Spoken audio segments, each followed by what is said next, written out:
Alright, time for another draftphysics.com video presentation. So, no response to my plead that Professor Physicist Michael, clean up his act and, just realize that yes, he has a limited size audience. It's mostly my haters. They're going to abuse the opportunity to comment and do things that are just sloppy and rude and nasty. And he should clean that up. Just out of being a decent human, that's what you do. If somebody does it in my comment section, starts talking about his wife or some other kind of bullshit, I'm going to extend him the same courtesy. So it's just a courtesy. You just take care of the irresponsible, the reckless, the malicious, the people who just can't help burning a cross. The people who just can't behave like a civilized human.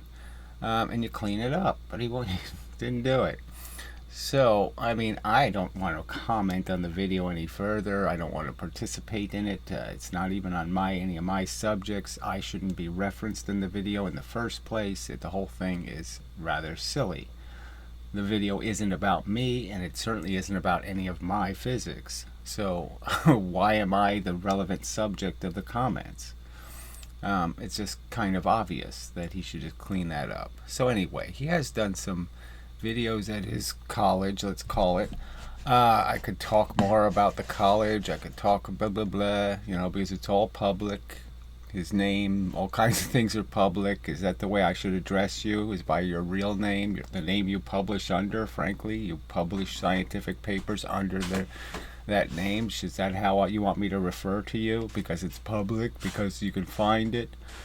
Because I can find it, I should publish it? Is that how it works in your brain? Okay, any information I can find on the internet, I should publish it. Because that's what decent people do. So every time I address you, I should address you by including all the profile information I can possibly find. Is that how it should work? I should see if you have any outstanding bills. Anyway, so I wanted to show, I just, there's no point in doing stuff I don't need to do. I don't want to escalate a war at all, and that seems like what he wants to do. But the irony is this, this completely obscure and almost invisible video that he did at his college, one of the ones, it doesn't allow comments. So, that's ironic in this circumstance. Alright, so we'll go back to the crap video. I just, like I said, it's not asking much. So I just don't know why you can't do this tiny little thing. It really is a nothing, concession to reality. That morons are morons. And look, even just this, but his theories are as wacky as his neighbor's games. What the hell is, I'm just saying, isn't that going to make somebody say, what is that about? Start contemplating that there's some neighbor story. There's no neighbor story currently, that's for sure. But yeah, I have lived next to some fucked up people. Is that the physics now? Is that the story? Is that what we're going to talk about in the comments section? You fucking idiot. You're this fucking stupid. I just amazing. So there's a whole rationalization here by this piece of human garbage, saying total straw man. See, somebody told him, doxing sucks. And, he's saying Dumbo Draft Science started his main channel with his channel with the town in the channel name. So what? Yeah, that's right. 20 years ago the internet was completely different. Okay, it evolved into a pretty dangerous place, frankly. So yeah, I pointed out if I was going to publish tomorrow, I would be as anonymous as everybody else, because yeah, that's the only way you can survive the maliciousness that's on the internet. Is you have to try to keep yourself out of it. You know, people don't even use their voice in videos. They play videos and let the computer do it. Is that the internet you want, you fucking lunatic?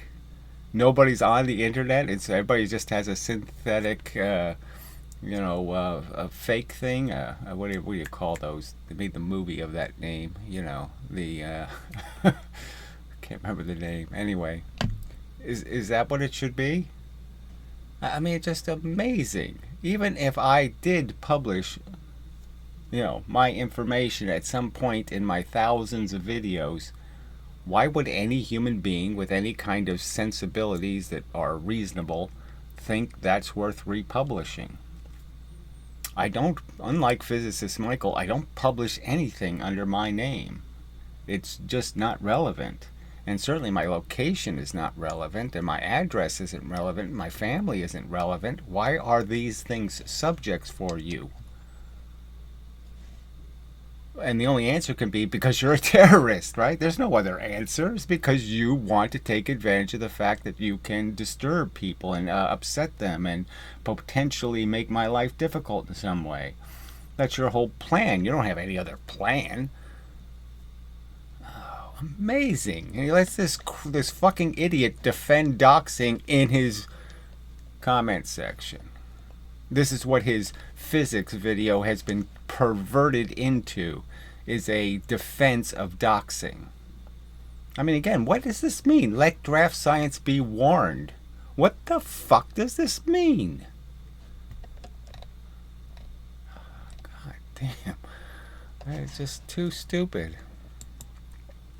All right, so like I said, I don't know. Maybe he wants to escalate this thing. I don't know what his motivations are for paying no attention. Okay, simply put, to these arguments, besides the physics arguments, you won't pay attention to. So I've asked him to play a 5-minute video and refute it. He's called me a flat earther, but he doesn't have to defend that accusation with anything at all. Okay, anything demonstrating how anything I theorize is in any way flat earth analogy worthy. That you're not even allowed, okay, to argue in defense of something as classic as momentum. You're not allowed to make that argument. Oh, amazing. Yeah, I mean, it's a fucking goddamn amazing. He doesn't have the courage to play my video and show it to be crap, and instead just accuses. And this is a professional, okay, a professional scientist. A doctor of it even. And he doesn't think the scientific process should include real arguments. I mean, where you actually defeat your adversary, or you defeat a theory with logic and reasoning. You don't do it with just slander. Just pathetic. So, and where's the lever experiment? 2 months now. Where is it? Oh, we don't see anything. We don't hear anything. No news at all. He's got a carbon fiber thingy. Nothing.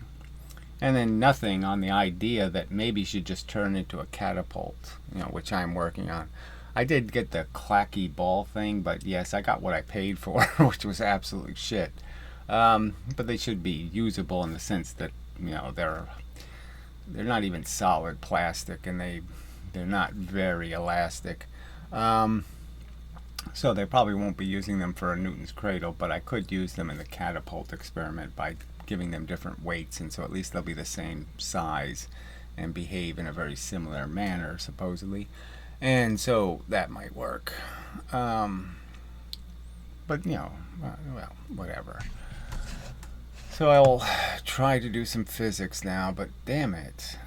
The time has to be wasted on this shit because this fucking moron can't figure out, oh, this poem really isn't worth it. It's really not that interesting. And it's just layered with references. Again, should I write poetry with your wife's name in it? Should I do that? Just for fun? I mean, fuck this bullshit, huh? You can't smell the evil that is behind this guy's intentions, for fuck's sake. You're too fucking stupid. Oh, God damn it. Science professors who can't figure out something that obvious. And we're supposed to respect the science they're doing. No, they're idiots. They might have a little bit of mathematical savant in them, but the rest of it's fucking idiot. Again, I mean, he's an idiot to think he can run away from simple challenges.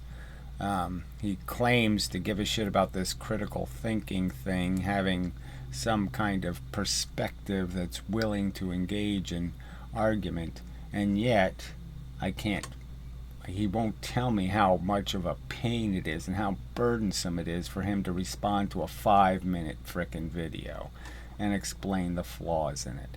He won't do it. For any price, apparently. And that's credible? I don't think that's a credible evasion. You know. So anyway, is this what we're going to come down to? It's just going to be videos about what a shitty person you are? Is that what you're going to force me to do, is make videos about what a shitty person you are because you can't keep your comments out of my personal life? Fucking bastard. Alright, back. So there is a stupid comment, so I gave Dick Woodman the opportunity to comment, and this is the best he can do, on a video. Just wasting people's time, frankly. Thanks, but could you please tell me why your site is not loading for me? What site, and what message do you get when it doesn't load? I would suspect that if you can't load the website, then maybe you've been IP blocked, which, I've only done to about 7 IPs. So you must have done something pretty fucking stupid in the past, fuckhead. Guess so. Yeah, I'm not unblocking any IPs, because those offenses were really bad. So, fuck you. Jesus Christ. I mean, it's just so. What you think? So that's part of his plan, I guess, is that I was going to go check all my websites to see if they work or something. I don't hear when I see somebody else complain. Maybe it means something to me, but even then, it won't mean anything to me, frankly, because the internet's so fucked up. I mean, with all this SSL crap and everything has to be encrypted and all this horse shit that doesn't mean a goddamn thing. I'm not taking your credit card information on my website. It doesn't need any fucking security. It's just so fucking idiotic. Nothing needs to be encrypted. Just whatever. Go yell at the internet. Don't bother me with your fucking trivial complaints.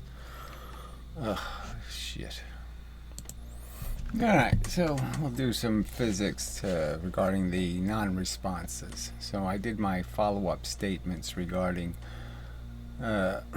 physicist Michael's concessions, frankly. Concession that he doesn't care about what experimental evidence has in the history of the kinetic energy theory. He just glibly, waves his hands and pretends he doesn't have any input on a scientific question. And the other one, it gets more complicated about what exactly Leibniz believed and what Newton believed, but that's kind of easy to clear up, which I have done. And the spaceship argument. So he conceded overtly the argument on the nature of thrust and this scalar vector nonsense they've invented. And that it is all just a pile of crap, frankly, because there's no way. I mean, he's conceding the argument in the sense that he's conceding this kinetic energy thing doesn't do anything real. It's not real watts, it's not real heat, it's not real something. So the simple argument is, I've done this so many times. Okay, I shoot one cannonball, out this side of my spaceship going 1,000 miles an hour. And I shoot 1,000 cannonballs, going 1 mile an hour out this side. And he concedes the spaceship doesn't turn. That this is the same energy as this, frankly.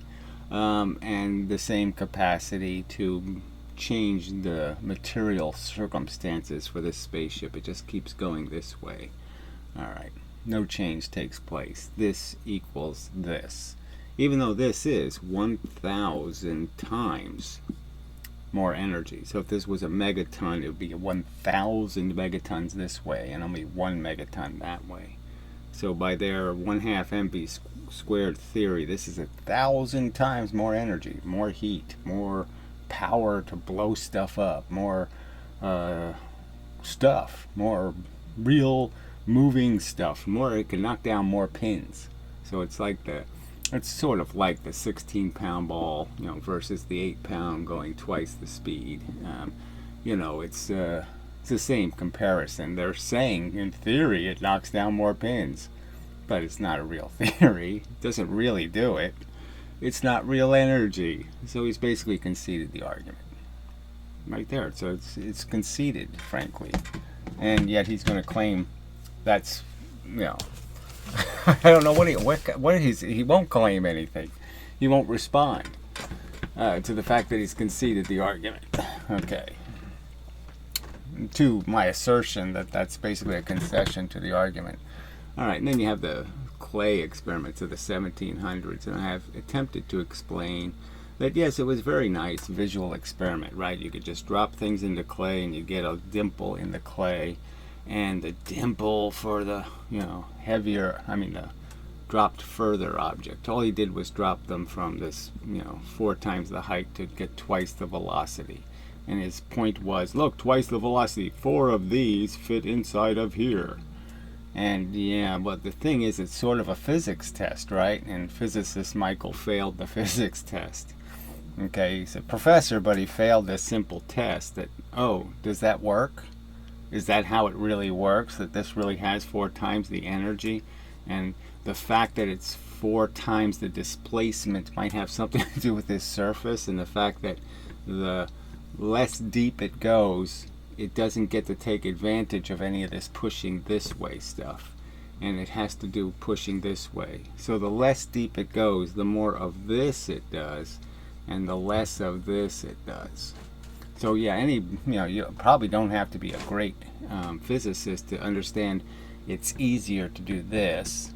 Pushing something sideways is a lot easier than pushing it down, right?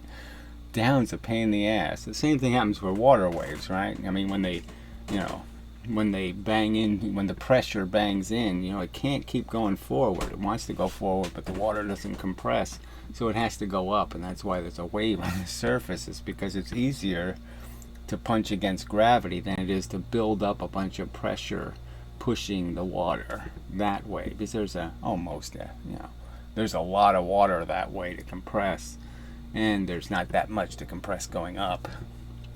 So that's science. I'm just going to let you know, guess what? This is science. Science is evaluating these things and figuring out how they really work and what the real catch is. So in that vein, okay, we'll just compare this. So this is a way of proving it's 4 times the energy, even though, no, it's not really. All right, it's just about round things. It's about pointy things go deeper. I put an arrowhead on an arrow, it penetrates further into whatever I shoot. It's not because it has more energy, it's because there's a point on the damn arrow. And there's a round surface on the ball. That's what's causing the effect. That's what making it possible for it to appear to displace more clay, but it really didn't. All right. It really didn't move more clay more distances. It didn't use more energy because it took advantage of the fact that it's easier to push sideways than it is to push down. That's all. And then the rolling thing is just so decisive, but the cowards, will not play a 5-minute video describing this. They won't play this section of this video describing this simple fact that all this flat surface is, and Galileo did this 500 years ago. He sort of pointed out that, see, when I make this a ramp, these are the rules, and they're exactly like dropping things in gravity. It's the same rules, okay, because it's gravity controlling this friction. Okay, so the same rules apply, and it will go half its speed, 1/4 of the distance from the ground. Half its speed. because this is the first second. This is the first 9.8, and the second 9.8 comes down here. You add 1 for this whole section, you only get 9.8, and you got 9.8 for this little tiny section. Now that's a fact, a 500-year-old fact. Okay, even though Galileo didn't know the 9.8, he knew that's the percentages. All right, and the same thing happens when you're rolling it, because gravity is a constant force, and the faster you go across the surface, the less you'll weigh. The faster you fly across a scale, the less the scale can read, because it doesn't get enough gravity to read your weight. You know, there is a slowest speed you can go, but I mean, over a certain speed, every increase in your speed will have a decrease in your weight. You know, if I put a scale in one little section here and flew over it, the scale will read less and less the faster I go across it. So the same rule applies. Half the velocity here, way down here. Okay, so this one's going 2x the velocity, this one's 1 velocity. And, you know, this experiment is used to argue that, see, it's obviously 4 units of work, because it went 4 times as fast, far. And it's only going twice as fast, and it did 4 times the work. Well, but friction isn't linear. The friction here is less, and it gets gradually more and more, and it's quite substantial here. So the slower you're going, the more the friction, the faster you're going, the less per foot. So over this entire distance, okay, you do, let's say if the friction was a coefficient, let's say it's x for an amount of friction, you only get x here too. These two x's are the same. Same amount of friction, same total heat of the surface here as total heat of the surface here. That's science. Okay? And you're laughing and mocking it. You're saying that's flat Earth. You're saying that's comparable to a flat Earth theory. The theory that this is the same amount of friction, you know, the same amount of heat into the surface as this, that these two are equal, okay, that's a flat Earth-like theory.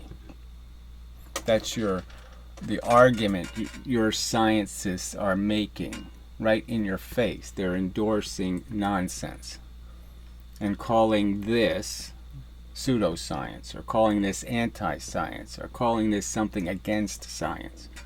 Something, again, Galileo and Newton discovered hundreds of years ago, and you're mocking it. You know, because why? Because you don't like me? Oh, okay. You know, is that ridiculous? You don't like me, so you won't accept that this is the truth, and recognize that, well, maybe Leibniz made a mistake. He was a little bit unreliable. Let's be honest. He forged documents, did lots of things in his life that were pretty disreputable. You know, he was a lawyer, a shyster. You know, maybe you shouldn't trust him.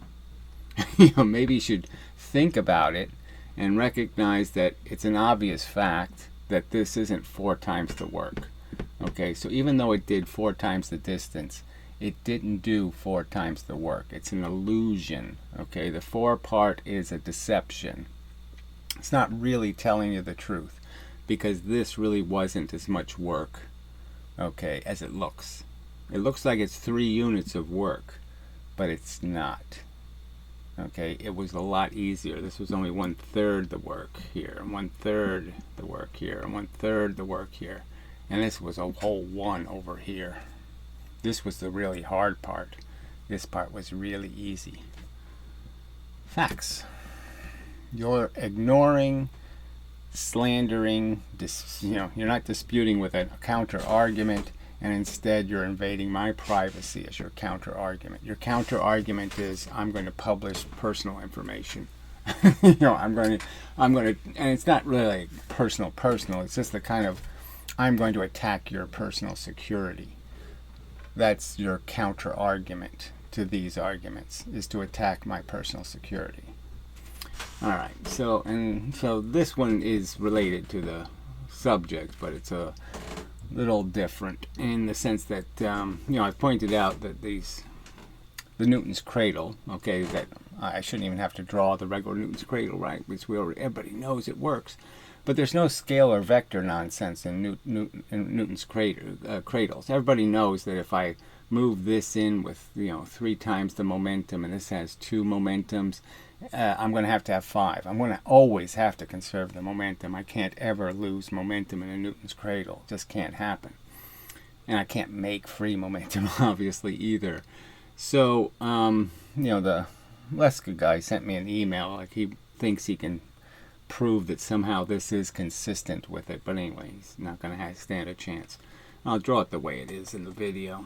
So I've already played this video. There's a video pretty good. But there's no measurements. And I'm saying if somebody's going to measure it, it really should be measured well, with a timing gate or something else, some better way to measure velocities than frame rates. But it's a pretty good slow motion, so, but whatever. The point is, this swings in, say, with 100 momentum. The argument is Newton's cradles don't work. They don't do this free momentum thing. And so this object that weighs 3 times as much is not going to leave with 150 momentums. It's just not going to happen. It's going to leave with 75% of what it started with, which is, 75. And this one's going to bounce back with the 25. All right, and they say it's bouncing back with 50. So, we have 50 over here going this way, and we have 150 going that way. So we put 100 in, and we get 200 total momentum out. And just understand, there's no scalar thing here. You can't say, vector thing. You can't say, I'm going to subtract the 50 from the 150, and it only equals 100. Because all this energy is coming back, and it does come back. It comes back here. You have 150 coming back, crashing into 50, okay? And somehow only 100 comes back out. All right, so that's the facts that the Leska guy has to defeat. It's not just saying, hey, it does leave with 150. That's part of your burden. The other part of your burden is it has to come back with the same 150. It's gravity. You put it in. Gravity's going to give it back to you. And then you have to explain how, I have a car crash with 150 and 50. And somehow I'm not going to get 200 out. I have to get the 200. So if the cars aren't going to dent and they're not going to bend, then the cars themselves have to move with that momentum. I can't lose the momentum. So in car crashes in Newton's cradles, there is no vector math. If you crash 2 cars, you know what you have to do. Okay, if the cars bend, can't see that. 2 cars crash, you know that, if they crush, okay, then you just say that's where the momentum went, in the crushing.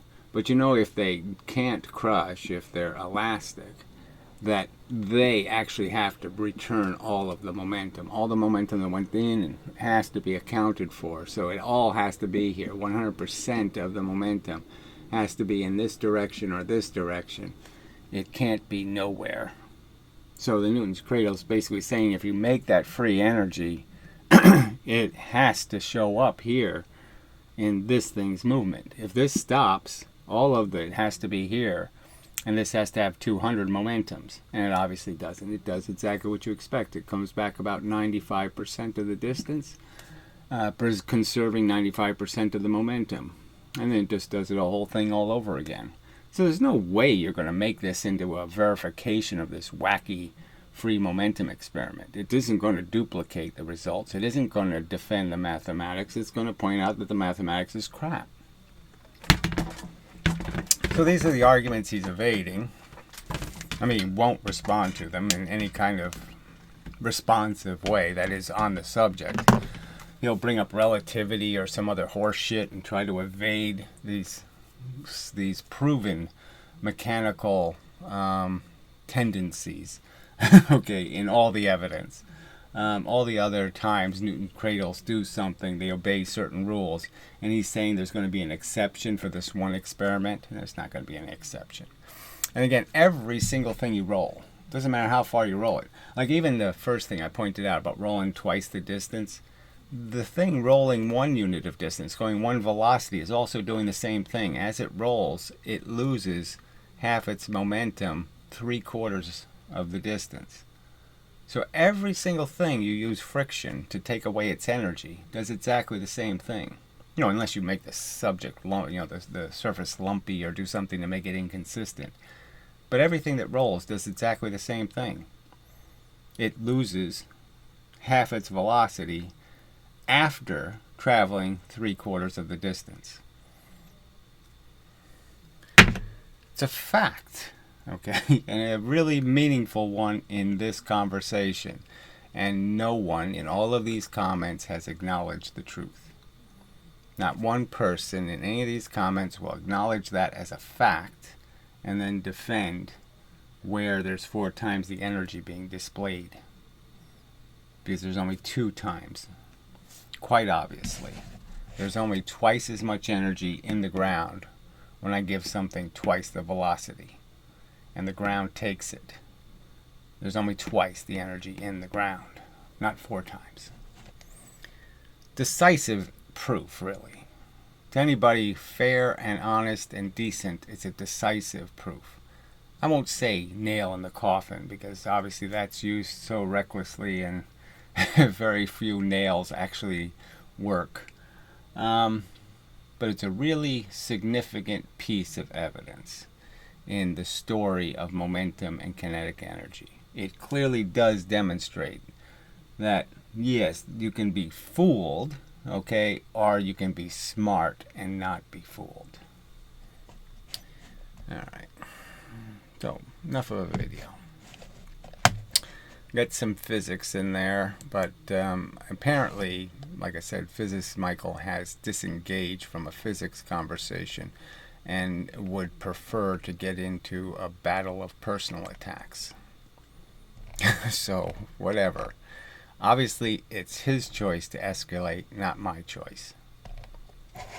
To escalate the poor and pitiful rhetoric. Alright. So, till the next time, and such, and so forth, and whatnot. Yeah, that's it.